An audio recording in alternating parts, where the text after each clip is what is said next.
Então vamos lá? Bom, nesse vídeo aqui a gente vai conversar sobre um assunto muito sério que tá rolando aí nos grupos de Zap Zap. Você provavelmente recebeu esse encaminhamento aí da sua tia, daquela que fica no Zap o dia inteiro, falando que o Carrefour anunciou o fechamento de lojas e relacionando isso com o nosso amigo, o Lula, né? Será que realmente tem uma coisa a ver com a outra? Isso é um sinal de crise muito sério? A gente vai conversar um pouquinho mais sobre isso hoje, mas antes de mais nada, você que é um sardinha raiz, já vai deixar o seu like aí, antes mesmo do vídeo começar, e você que não é ainda, segura sua mãozinha, considere deixar o seu like e se inscrever nesse canal, se o vídeo te agregar, te trouxer alguma informação que você ainda não tem.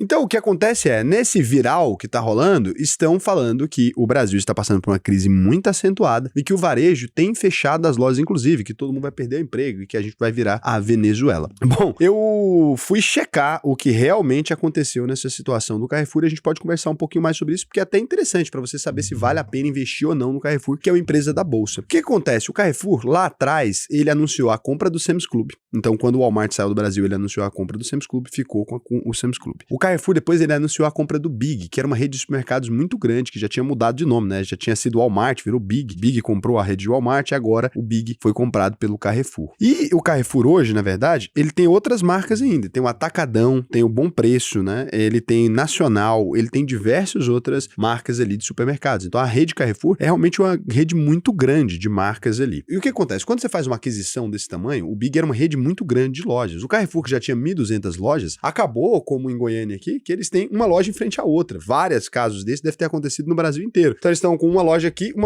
E muitas vezes estão com uma loja aqui, uma loja aqui, uma loja aqui. Ó. Então assim, eles estão com, às vezes, uma esquina inteira fechada de lojas que estão canibalizando a si mesmas. Por quê? Eles fazem uma promoção nesse supermercado aqui, eles têm que fazer uma promoção nesse aqui. E aí começa a se canibalizar. Isso é um processo que acontece com redes muito grandes. Para vocês terem uma ideia, esse problema é tão acentuado que a Nestlé, por exemplo, ela anunciou a compra da Copenhagen lá atrás. A Nestlé precisa pensar em que campanha que ela vai fazer para expandir o market share da Copenhagen, por exemplo, e da Brasil Cacau, sem afetar a venda de barra de chocolate da própria Nestlé. Porque se ela cria uma propaganda muito forte para lá, ela gasta dinheiro e toma clientes dela mesma. Então, empresas muito grandes, elas têm esse problema para lidar ali. 1.200 lojas com mais de 150 mil colaboradores. É isso, Cazé? Essa é a informação que você me traz? Exatamente. 150 mil colaboradores? 150 mil colaboradores. Então, você imagina, uma empresa dessa tem uma folha de pagamento superior a 750 milhões de reais, gente. É normal que o Carrefour, durante esse momento ali de análise desses supermercados, ele decida fechar algumas lojas. E aí o que acontece? Essas lojas que eles estão fechando, serão fechadas, elas correspondem a menos de 1% das vendas do Carrefour, então não está compensando, porque você imagina, isso equivale aí a de uns 7 a 10%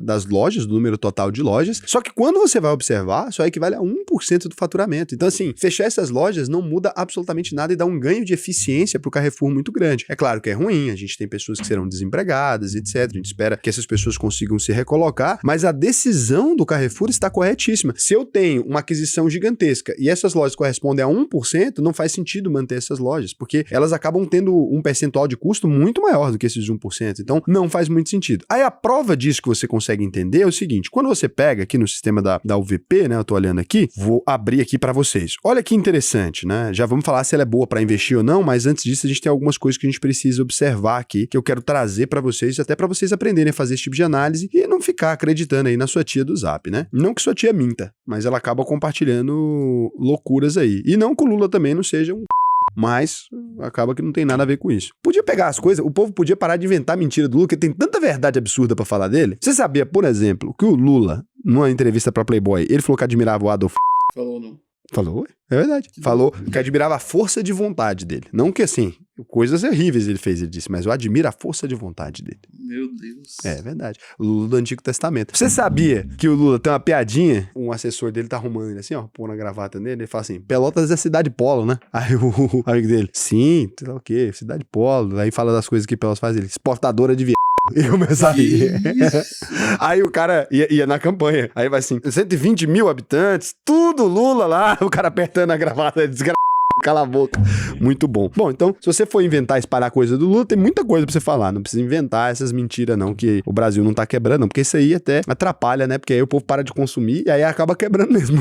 Na economia, se você fala que tá quebrando, o povo para de gastar e aí para de gastar, as pessoas param de ir nas lojas, você para de ir na loja, demite as pessoas, se demite as pessoas, elas não têm dinheiro pra comprar, começa assim um ciclo ali. Então tem que tomar cuidado. Por isso que eu decidi trazer esse vídeo aqui pra vocês. Mas o Lula é bobo mesmo. Agora, você vem aqui, ó, que você observa? O PL, hoje em dia, se você investir hoje, comprar hoje Carrefour, você tem que ter 123 anos para recuperar o valor dele com lucro. O PL dele tá nesse ponto aí. O VPA tá 9,38. E outra coisa, se você pegar o resultado dele aí, olha só, lá em 2016, como é que tava a vida do Carrefour? O Carrefour tinha 13,16 bilhões de receita líquida e 580 milhões de reais de lucro líquido, beleza? Aí ele vai para 2017, ele continua tendo 1,71 bilhão de lucro líquido. Então, cara, tava muito bom em 2017, 50 bilhões de faturamento. 50 bilhões mesmo, gente. É isso que o Carrefour fatura. Aí sempre para 2018, 54,27 bilhões, 1,86 bilhão de lucro líquido. 2019, 60,06 bilhões de receita, 1,33 bilhão de lucro. Aí sempre para 2020, pessoal tudo comprando papel higiênico, aquela crise, lá o quê? 71,19 bilhões de faturamento e lucrou 2,84 bilhões. Lucros abusivos, aquela delícia, né? Você vê que a margem é muito apertada do varejo. Acaba que varejo realmente, né? Só existe dois tipos de varejistas, aquelas que já quebraram e as que vão quebrar, né? Aí você vê em 2021, 77,75 bilhões de faturamento, 3,37 bilhões de lucro. O quê? Então, assim, o Carrefour, ele tava mostrando pro mundo o quê? A gente sabe trabalhar com varejo.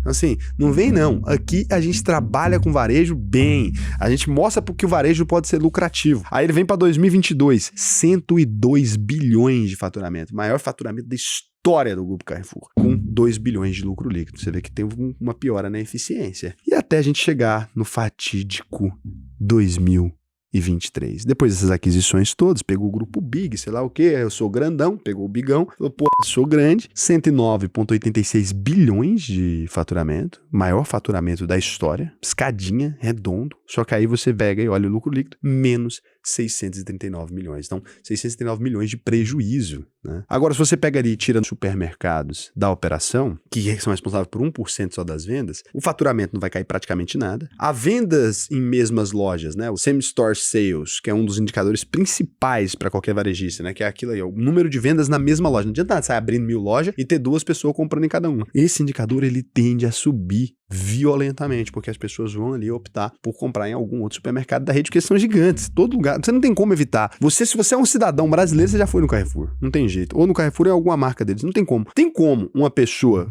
morar no Brasil e nunca ter ido no Carrefour? Impossível, difícil. Inclusive em Brasília o povo chama de Carrefour. Tem até nomezinho chique. Se eu fosse o Carrefour, eu fazia igual o Mac, mudava o nome dele pra Carrefour.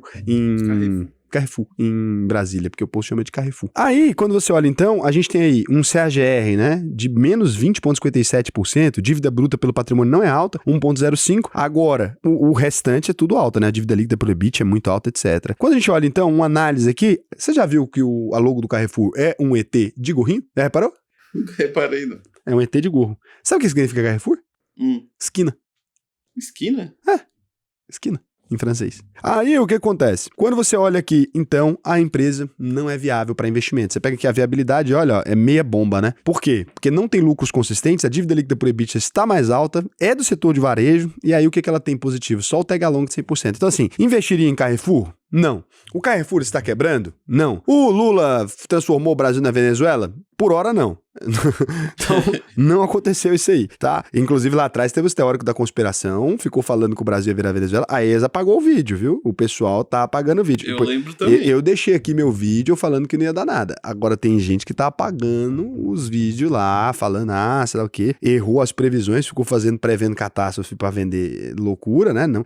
Mas você gosta do menino Lula? Não gosto, já disse. Agora, também não vou ficar inventando mentira, né? Porque o Brasil já sobreviveu a isso aí antes. Então, não teve nada a ver com isso. Aí o pessoal agora tá tudo apagando os videozinhos. Você pode ir lá no seu influenciador que falava que o mundo ia acabar. Olha os vídeos pra você ver. Já teve 3 que apagou os vídeos. Você mudar do Brasil. São meus amigos até. Não vou falar aqui pra não expor vocês, mas vocês são sacaninha, viu? Fizeram por vender as ações tudo, agora o negócio valorizou. Isso aí não foi legal, não. Essa conduta de vocês aí, vocês têm que ver isso, porque quando a gente vai tomar decisão de investimento, a gente não pode ser apaixonado demais, não, gente. O Brasil nunca teve um político bom, então, todos esses anos. Que o presidente da República foi bom no Brasil. Prudente de Moraes, segundo presidente da República, talvez terceiro presidente da República, talvez vá lá, pode ter sido um bom. O Rodrigues Alves também, que era um bom prefeito do Rio de Janeiro, né? Mas fora isso, não teve muita coisa, não, tá? Então, é basicamente basicamente isso. Agora, se você quiser aprender a investir de verdade, sem essas histerias, sem essas conversinhas, o que você pode fazer? Abrir agora alvp.com.br, clica no botão faça a sua análise de perfil, você vai vir aqui e vai responder para mim o questionário aqui, ó, da UVP, né, contando como é que tá a sua vida financeira hoje. Depois que você responder isso aqui, se você for aprovado, a gente já vai entrar em contato com você por WhatsApp, vai conversar um pouquinho mais sobre isso. Se você for rico, nesse momento da conversa, você tem que avisar, fala, ó, Raul, pô, sou rico, tal, por quê? Porque a gente te encaminha também para nossa consultoria, né, para um consultor especial. Agora, se não for rico, você vai fazer o treinamento aí para você aprender a investir no Brasil e no mundo inteiro. E lembrando, tá? A UVP tem um compromisso. Se você entrar na UVP e não aprender a investir, a gente devolve 100% do seu dinheiro. A gente não tem nenhuma reclamação no Reclame Aqui, graças a esse maravilhoso compromisso. Mais de 3 anos aqui registrado, 34 mil visualizações, verificadinha aqui a UVP, 0 reclamações, exatamente por esse compromisso que a gente tem, né,